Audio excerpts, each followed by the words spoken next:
आज गैर मुस्लिमों का मसला पता है क्या है? आप जिस कल्चर को फॉलो कर रहे हैं, मैं आखिरी बात करके अपनी बयान खत्म करता हूँ। आज हमारी जो यंग जनरेशन है वो मानती है मगरिब को, वेस्ट को। यार वो इतने जबरदस्त हैं, अगर वो नाकाम होते तो वो चांद पे क्यों पहुंचते।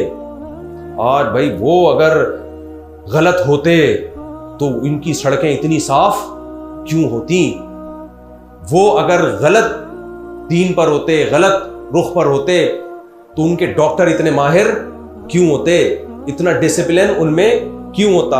आप तस्वीर को एक रुख से देख रहे हो, आप दूसरे रुख से तस्वीर को देखें। पहले आपने खुद से अच्छाई और बुराई का क्राइटेरिया एक खुद आपने गढ़ा है, फिर हर एक शख्स को आप उस पर नापने की कोशिश कर रहे हैं। आप इसको यूं भी कह सकते थे, वो अगर इतने अच्छे होते तो खुदा का इनकार बोलो ना करते। सबसे पहले कौन है भाई?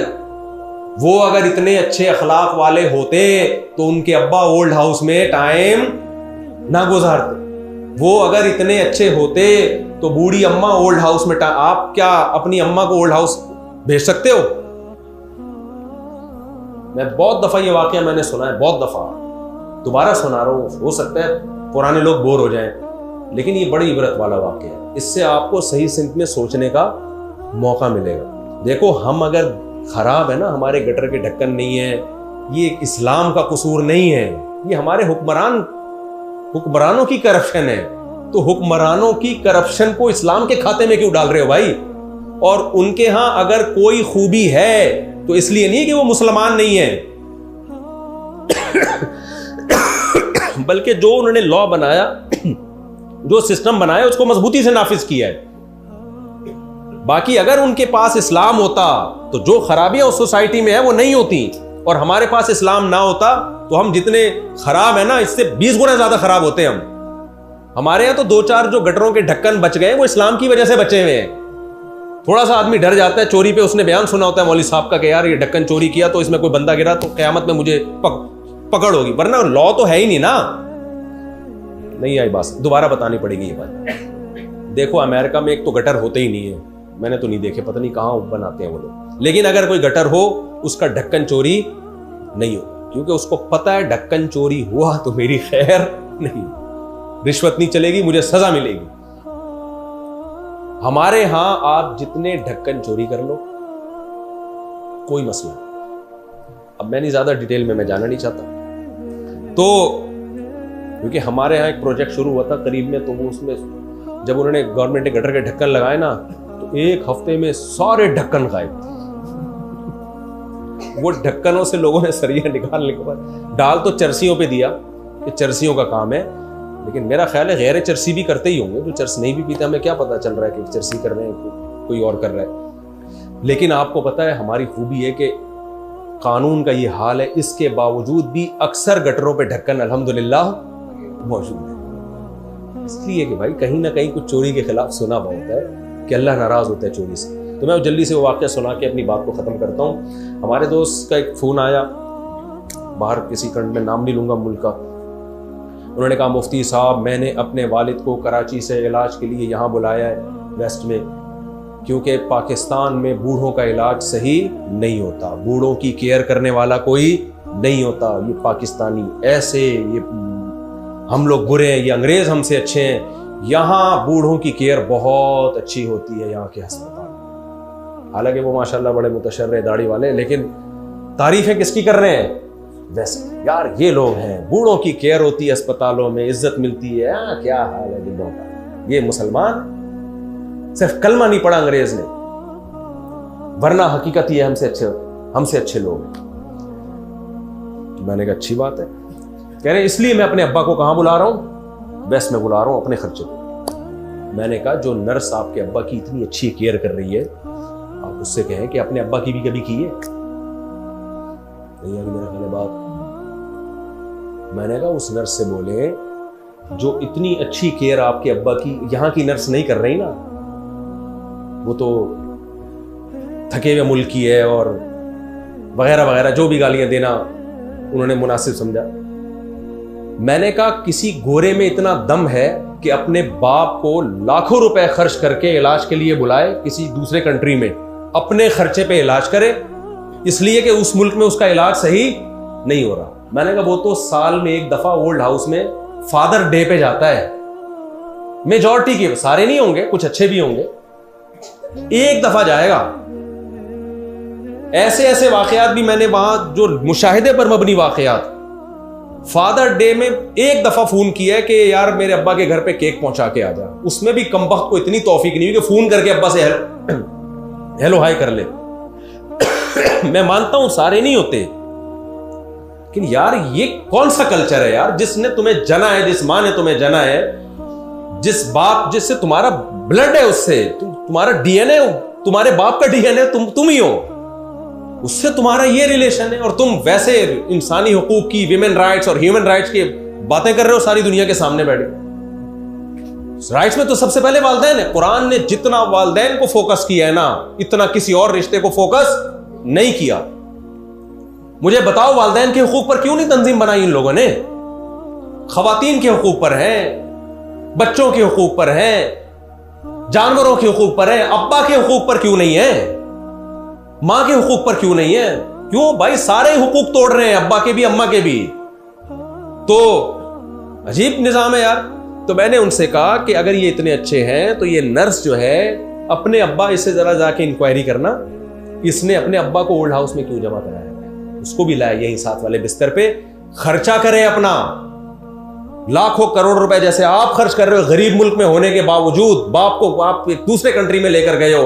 मैंने कहा ये ज़र्फ आपके पास है सिर्फ इस्लाम की वजह से, गोरे में ये ज़र्फ बोलो नहीं है। तो सिस्टम की खूबी को आप गैर मुस्लिम के खाते में मत डालो, और हमारी खराबियों को आप इस्लाम के खाते में मत डालो। मैंने कहा अगर आप गैर मुस्लिम होते ना, या इस मुल्क में, आप ये अब्बा के लिए इतनी हिम्मत आपने नहीं करनी थी कि आप करोड़ों रुपए खर्च करके अब्बा को इलाज किया। आप कहते हैं गवर्नमेंट की रिस्पॉन्सिबिलिटी है, मुझसे टैक्स लिया है ना गवर्नमेंट ने, वो खर्च करें। तो बात मैं खत्म करता हूं, समेटता हूं। तो 1400 साल पहले भाई पूरा एक निज़ाम दिया है रसूलुल्लाह सल्लल्लाहु अलैहि वसल्लम ने, किताब दी है जिसे कुरान कहा जाता है। आप उसके हकाम उठा के देखो, उसमें इंसानों के हुकूक मिलेंगे, जानवरों के हुकूक मिलेंगे आपको। आज जानवरों के हुकूक पर बात होती है, नबी ने चींटियों तक के हुकूक बयान किए। सही मुस्लिम की हदीस है, आप सल्लल्लाहु अलैहि वसल्लम ने फरमाया कि एक नबी को एक चींटी ने काटा तो नबी ने तमाम चींटियों को जला दिया। अल्लाह ने वही नाजिल की कि काटा सिर्फ एक ने था तो आपने बाकियों को क्यों मारा? हमें नबी ने यह हदीस क्यों सुनाई है? क्या चींटियों के बारे में एक हिस्ट्री बयान करने के लिए, ये बताने के लिए कि जानवर पे भी आप कोई इजाफी ज्यादती नहीं कर सकते, आपको ये राइट नहीं है। एक जानवर तंग कर रहा है, उस तक अपनी वो महदूद रखें आप उसको। ये नहीं हो सकता कि एक का इंतकाम सबसे ले लिया जाए। तो भाई कौन है दुनिया में ऐसी जामे शख्सियत जो जानवरों के हुकूक भी बयान कर रही हो, औरतों के हुकूक भी बयान कर रही हो? जिस जमाने में औरत को विरासत नहीं मिलती उसमें विरासत दे के जा रही हो, है भाई, और वालिदैन के हुकूक भी बयान कर रही हो, रियासत के हुकूक भी बयान कर रही हो। रियासत को अवाम के क्या हुकूक है, लॉ पूरा क्या है, कैसे चलेगा सारा निज़ाम, इबादत कैसे होगी, हज कैसे होगा, ज़कात कैसे होगी, सदका फितर कैसे होगा, विरासत कैसे होगी, खैरात कैसे होगी, इनके हकाम क्या है, गरीब की डेफिनेशन क्या है, मिस्कीन किसे कहते हैं। ज़कात का एक पूरा निसाब है ना कि कितने % पे होती है। बकरियों की ज़कात कैसे दी जाती है, गायों की ज़कात कैसे दी जाती है, घोड़ों की ज़कात कैसे दी, पूरा एक सिलेबस बना के दे के चले गए। और 1400 साल से वो चला आ रहा। तो खिलाफत उस्मानिया तो 1920 में जाके ख़त्म हुई है। हिंदुस्तान में 1000 साल हमने हुकूमत की, उसमें वो इस्लाम का वो लॉ को चला के दिखाया। और खिलाफत उस्मानिया, बनु अब्बास की खिलाफत, बनु उमैया की खिलाफत, ये सारी खिलाफतों में बेसिक निज़ाम क्या था? कोई अंग्रेज़ों से थोड़ी लिया था इन्होंने निज़ाम। ये सारा मोहम्मद सल्लल्लाहु अलैहि वसल्लम का जो बनाया हुआ कानून था उसको चला के दुनिया में दिखाया है। तो मैं आखिरी बात बस जल्दी से, सच्ची मुच्ची की आखिरी, कि अगर मेरे भाई आप इस्लाम को फॉलो नहीं करते ना, तो सिर्फ ये नहीं है कि आपको आखिरत में नुकसान होगा, आपके पास सिरे से कोई सिस्टम ही नहीं होगा लाइफ को गुजारने के लिए। क्योंकि निजाम सिर्फ और सिर्फ किसके पास है? इस्लाम के पास। बाकियों के पास निजाम ही नहीं है। तभी तो होमोसेक्सुअलिटी को प्रमोट कर रहे हैं। कह रहे हैं हम किस बेस पे लोगों को इस अमल से रोकें? दलील ही नहीं है ना कोई। कह रहे हैं क्या करें अब, रोकें, गलत है। क्या गलत की डेफिनेशन क्या है? गलत की कोई एक्सप्लेन कर सकता है? मुसलमान के पास तो वही आ गई, भाई ये क्या है, इल्लीगल, रुक गए। उन्होंने जिना को लीगल कर दिया। उन्होंने कहा यार जिना को हम रोकें, मजहब को हमने निकाल दिया सोसाइटी से, अब किस बेस पे रोकें हम? औरत राजी मर्द राजी, उसका नुकसान क्या हुआ? पूरा खानदानी निजाम की ऐसी की तैसी। निकाह से रिश्ते बनते हैं ना, खाला चचा मामू फुप्पे सारे गर्लफ्रेंड से थोड़ी बनते हैं। तो उसके साइड इफेक्ट इतने खतरनाक, पूरा खानदानी निजाम। डोनाल्ड ट्रंप ने आके कहा मैं फैमिली सिस्टम को बहाल करूंगा। नहीं कर सकते भाई आप, ये सिर्फ इस्लाम ही कर सकता है, इस्लाम के अलावा ये काम कोई भी नहीं कर सकता। वो लोग चाह रहे हैं कि हमारा खानदानी निजाम, अब्बा आए मार्केट में, गोरों में दो तरह के गोरे होते हैं, ये इनके अब्बा हैं, ये वो हैं जिनके पता ही नहीं अब्बा हैं कि नहीं है, होते तो हैं लेकिन लीगल इलीगल फर्क होंगे नहीं होंगे हमें क्या पता। तो अब वो चाह रहे हैं कि यार कम से कम अब्बा को तो मार्केट में लाओ ना किसी तरह। तो उसके लिए वो फैमिली में निकाह आएगा, निकाह में फिर मजहब आएगा, तो मजहब को उड़ा दिया। तो भाई फिर आप फैसला कैसे करोगे सही क्या है और गलत क्या? आप अगर मजहब को अपनी जिंदगी से निकालते हो, कयामत तक सर मारते रहोगे। सही और गलत को डिफाइन नहीं कर सकते, एक्सप्लेन नहीं कर सकते। सही और गलत को अकल से नहीं एक्सप्लेन किया जा सकता। मिसाल के तौर पर एक आदमी चर्स पीता है, हीरोइन पीता है, आप उससे मुनादरा नहीं जीत सकते कि हीरोइन गलत है। वो कहेगा क्यों गलत है? आप कहोगे इससे बॉडी खराब होती है, कहेगा ये तो साबित करो बॉडी का खराब करना गलत है। आप कहोगे भाई बॉडी खराब होगी तुम मर जाओगे, तो कहेगा मरना गलत कहां से हो गया? क्या मरते नहीं है लोग? मैं अगर टाइम से पहले मर गया और लाइफ को एंजॉय करके मरा, तो मैं जब राजी हूं तो तुम्हें क्या तकलीफ हो रही है? आप दलील से कैसे कायल करोगे? तभी तो चर्स पीते हैं, शराबी शराब पीता है। दुनिया में सबसे ज्यादा जराइम शराब की वजह से होते हैं। आप शराब को दलील की बेस पे इल्लीगल, यानी इल्लीगल से मेरी मुराद है गुनाह करार नहीं दे सकते आप। वो कहेगा यार मेरा दिमाग काम नहीं करता पी के, तो मुझे मजा आ रहा है ना, तो मैं अगर एंजॉय कर रहा हूं तो क्या है मसला, क्या है, तुम्हें क्या तकलीफ है इससे? कोई भी गुनाह रहेगा ही नहीं। फिर माँ बाप को ओल्ड हाउस में जमा करना भी गुनाह बोलो नहीं रहेगा। वो कहेंगे कोई बात नहीं, नेचुरल है।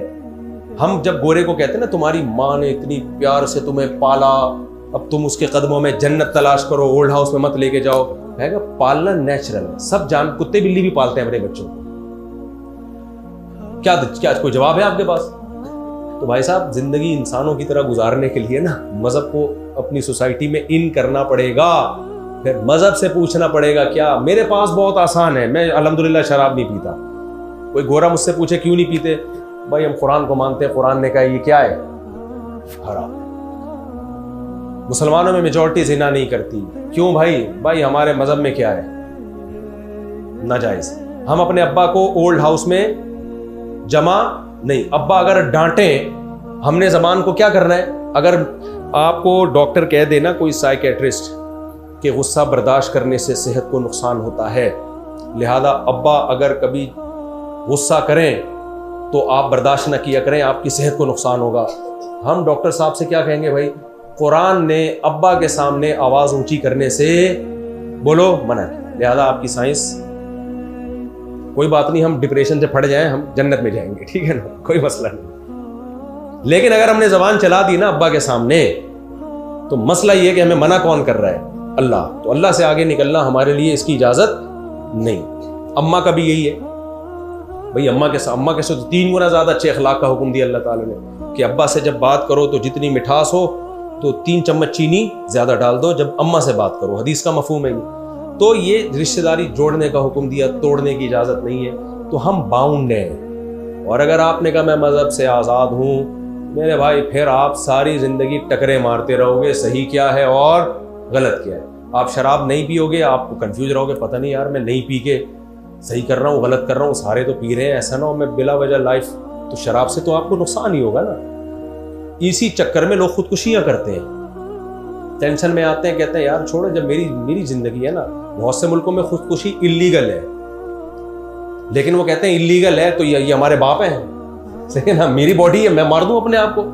वो इलीगल होने ने उनको खुदकुशी से नहीं रोका, लेकिन मैं और आप खुदकुशी नहीं कर सकते। मेरे पास कितने लोग आए, हम डिप्रेशन में खुदकुशी करने का इरादा किया, लेकिन हमें पता चला भाई इस पे आखिरत में बड़ा अजाब है। तो हमने कहा यार छोटे अजाब से बच के अपने आप को आग में हम क्यों कूदें। तो इसलिए मेरे भाई मज़हब जो है हमारी दुनिया के लिए भी बहुत ज़रूरी है, सिर्फ आखिरत के लिए ज़रूरी नहीं है। इंसान का बच्चा बनता नहीं आदमी जब तक मज़हब को फॉलो नहीं करता। अल्लाह ताला मुझे भी अमल की तौफीक अता फरमाए।